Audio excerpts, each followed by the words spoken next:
वो ये तेरे बाप की कब्र है। बोले ना ना ना ना, ये मेरे बाप की कब्र नहीं है, मेरे बाप की कब्र आगे है। जब तहकीक हुई तो पता चला वही उसके बाप की कब्र थी जिस पर वो बैठ के ताश खेल रहा था।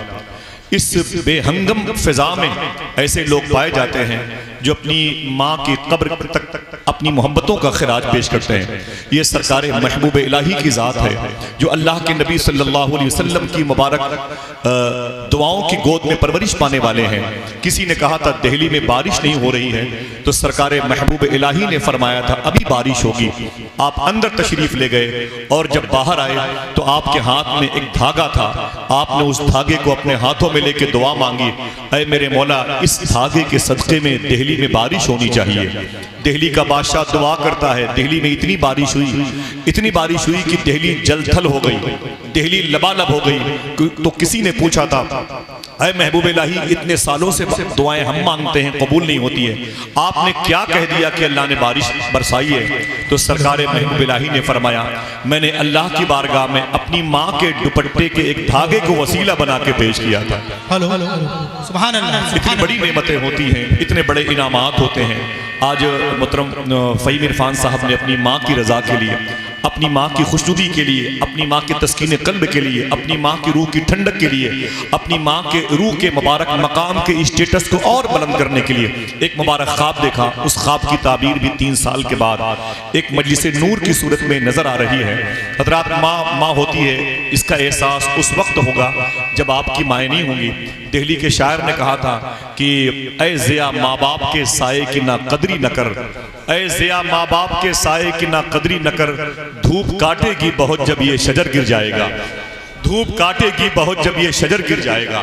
अभी एहसास नहीं, अगर माएँ जिंदा हैं तो आज एक मुबारक पैगाम लेके जाइएगा कि घर से बाहर निकलते वक्त अपनी माँ के कदम को चूम करके निकलिएगा इंशाअल्लाह। तब को तो आपको इस मजलिस का फैज़ आपके सफ़र में आपके साथ साथ रहेगा। थोड़ी सी आवाज़ बढ़ा दें और बाहर की आवाज़ कम कर दें, बहुत भीड़ भाड़ की ज़रूरत नहीं, जितने लोग हैं काफ़ी है माशाअल्लाह। कुछ बोलना है? मैं सलाम करूँ, मेरे सलाम का जवाब दें, उसके बाद मिलकर दुरूद शरीफ पढ़ते हैं। फिर जो आवाज़ें मौजूद हैं हुजूर के जिक्र के लिए उनसे मुलाकात करेंगे।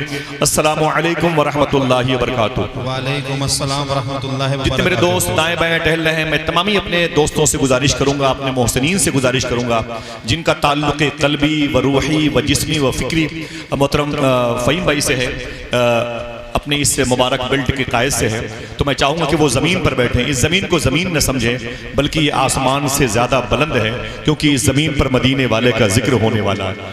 अब आइए बड़े अदब से दुरूद शरीफ पढ़ते हैं और दुरूद शरीफ पढ़ के अल्लाह के नबी की रज़ा हासिल करते हैं। दुरूद किसे कहते हैं? एक जुमला सुन लें, इस जुमले में 1 मिनट की गुफ्तगू भी है ताकि आपके कल्ब को अल्लाह ठंडक अता फरमाए। हुजूर सूफी सुल्तान मियाँ शाह साहब क़िबला से पूछा गया, मिंबर पे जो हमारे हाजी साहब के घर के लोग बैठे हुए हैं, मैं नहीं जानता लेकिन उन आंखों को जानता हूँ जिन आंखों ने रोज़े रसूल देखा है। मैं उन पेशानियों को जानता हूँ जो पेशानी गिलाफ काबा से मस हो चुकी है। मेरे लिए ये बहुत बड़े शर्फ व कमाल की बात है। आप ज़मीन पर बैठे हुए हैं। हुजूर सूफी सुल्तान मियाँ शाह साहब क़िबला से पूछा गया कि दुरूद पढ़ने का तरीका क्या है? अगर आप लोग चाहें तो और आगे आ जाएं, मैं अपने भाइयों से गुजारिश करूंगा, आप लोग चाहें तो आगे आ जाएं। देखें सब लोग और सामने आ जाएं। आपके लिए इन भाइयों को अलग अलग किया गया है। बैठ जाएं, करीब में बैठ जाएं। साहब बैठो, मेंबर साहब बैठिए, सब लोग बैठ जाएं, जिम्मेदार लोग हैं, बैठ जाएं। थोड़ी सी नेकी बैठो, माशाअल्लाह। जरा मोहब्बत से अपनी माँ और अपने बाप की मग़फ़िरत के लिए बोल दे सुभान अल्लाह, सुभान अल्लाह। जब मैं कहूँगा तभी बोलिएगा इंशाअल्लाह जी, इंशाअल्लाह। सुने, एक दुरूद के हवाले से एक बात सुन लें। हुजूर सूफी सुल्तान मियाँ शाह साहब क़िबला से पूछा गया दुरूद पढ़ने का तरीका क्या है? तो सूफी साहब फरमाते हैं कि दुरूद पढ़ने का वही तरीका है जो नमाज पढ़ने का तरीका है। तो मैंने पूछा कि हुजूर नमाज पढ़ने का तरीका क्या है? आप फरमाते हैं कि मदीने वाले आका ने इरशाद फरमाया था, ऐसे नमाज पढ़ो या तुम खुदा को देख रहे हो या खुदा तुम्हें देख रहा है। तो फरमाते हैं कि दुरूद भी ऐसे पढ़ो फ़हीम भाई, या तुम नबी को देख रहे हो या नबी तुम्हें देख रहा है। इस जुमले को आगे बढ़ाया है प्रोफेसर वासिफ अली वासिफ ने 28 साल पहले। जनाब वासिफ अली वासिफ 28 साल पहले एक अजीम कलंदर के तौर पर पड़ोसी मुल्क में गुजरे। उनका एक जुमला सुने, इसे सोने के कलम से लिख लें। वासिफ अली वासिफ से पूछा गया दुरूद पढ़ने की शर्त क्या है? मिंबर पे जितने उलमा बैठे हुए हैं, हुज्जाज किराम बैठे हुए हैं, हाजी साहब के दर्द को महसूस करने वाले और उनकी वालदा को मैदान महशर में बख्शिश पाने वालों में, बख्शिश कराने वालों में देखना चाहते हैं। एक जुमला सुने, वासिफ अली वासिफ से पूछा गया दरूद पढ़ने की शर्त क्या है। वासिफ अली वासिफ फरमाते हैं दरूद पढ़ने की एक शर्त है। पूछा गया क्या? आप फरमाते हैं दरूद पढ़ने वाला और जिस पर दरूद पढ़ा जाए दोनों का जमाना एक होना चाहिए। जुमला सुने हाजी साहब, दरूद पढ़ने वाला यानी आप और जिस पर दरूद पढ़ा जाए मदीने वाले आका, कहा दोनों का जमाना एक होना चाहिए। अल्लाह अकबर, दोनों का जमाना एक होना चाहिए। तो पूछा गया कि तो फिर हम तो दुरूद पढ़ नहीं सकते क्योंकि हमसे तो तकरीबन 1400 साल पहले हुजूर आए थे, हम हुजूर के जमाने में नहीं थे। वासिफ अली वासिफ खड़े हो गए, बोले तुम हुजूर के जमाने में नहीं थे लेकिन हुजूर तो तेरे जमाने में हैं। हाय हाय, हुजूर तो तेरे जमाने में है। ये नजरिया, ये इत्तेकाद, ये तयक्कुन, ये यकीन की सरहदें तुम्हारा इस्तकबाल करती हैं जो तुम्हारे दिलों के अंदर रासिख है। तो बड़े अदब और एहतराम के साथ आकाई मर्तबत सय्यदुल कौनैन सल्लल्लाहु अलैहि वसल्लम की बारगाह नूर व करम में हदिये दरूद शरीफ पढ़ें बावाज़े बुलंद, अल्लाहुम्मा सल्लि अला सय्यदना व शफीअना व नबीना व मौलाना नूरिका मुहम्मदिन व इत्रतिही व बारिक व सल्लिम बिअदद कुल्ल मालूमिन लक बिअदद कुल्ल मालूमिन लक बिअदद कुल्ल मालूमिन लक। बड़े अदब और एहतराम के साथ। और मोहतरम हाजी साहब अगर कहे तो मैं नात के 2 शेर पढ़ दूं, उसके बाद जिसकी तरफ इशारा था बढ़े। बस मेरा इंतखाब भी, मैं लखनऊ के करीब का हूँ, मेरा घर प्रतापगढ़ जिले में कुंडा तहसील है, मशहूर जगह है। अब ये लोग तो सियासी एतबार से जानते होंगे, कभी इनके कदम मेरे इलाके में आएंगे तो इनको उस इलाके के बुजुर्गों की बारगाह में बताऊंगा कि उस जमीन की जो अहमियत है वो अल्लाह वालों की वजह से।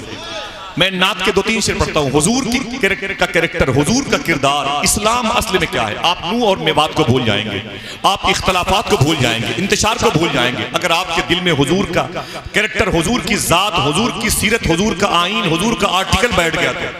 मैं हुजूर का कैरेक्टर पेश करता हूँ नात के 2-3 शेर में। रख के लब इसमें मोहम्मद पे हटाता भी न था, रख के लब इसमें मोहम्मद पे हटाता भी न था, जब मुझे नामे नबी ठीक से आता भी न था।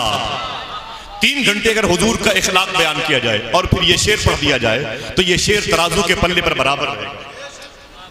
रख के लब इसमें मोहम्मद पे हटाता भी न था, जब मुझे नामे नबी ठीक से आता भी न था। आप पहले ही मुआफी उसे दे देते थे, मन्नतें करके मनाना जिसे आता भी न था। आप पहले ही मुआफी उसे दे देते थे।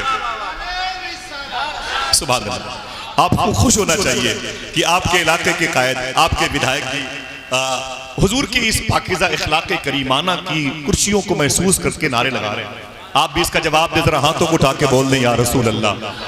अल्लाह इसका सवाब उस कब्रस्तान की रूहों को दे जिस कब्रस्तान में इनकी वालदा मखदूमा की दफीन अमल में आई है, और दुनिया की सबसे अजीम कब्रस्तान बकी शरीफ के दामन में रहने वालों का मुबारक फैज़ अता फरमाए, और दुनिया की सबसे बड़ी कब्रस्तान नजफ अशरफ के बाबू सलाम का फैज़ अता फरमाए।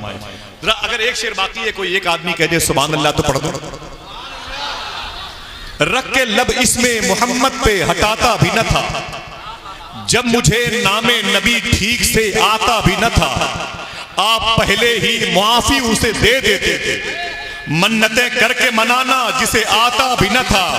और थाम लेता था कोई वक्ते मुलाकात जो हाथ, कैसा आका था कभी हाथ छुड़ाता भी न था। थाम लेता था कोई वक्ते मुलाकात जो हाथ, कैसा आका था कभी हाथ छुड़ाता भी न था। अपने कांधों पे निवासे लिए चल पड़ते थे, गोद में जब कोई बच्चों को बिठाता भी न था। अपने कांधों पे निवासे लिए चल पड़ते थे, गोद में जब कोई बच्चों को बिठाता भी न था।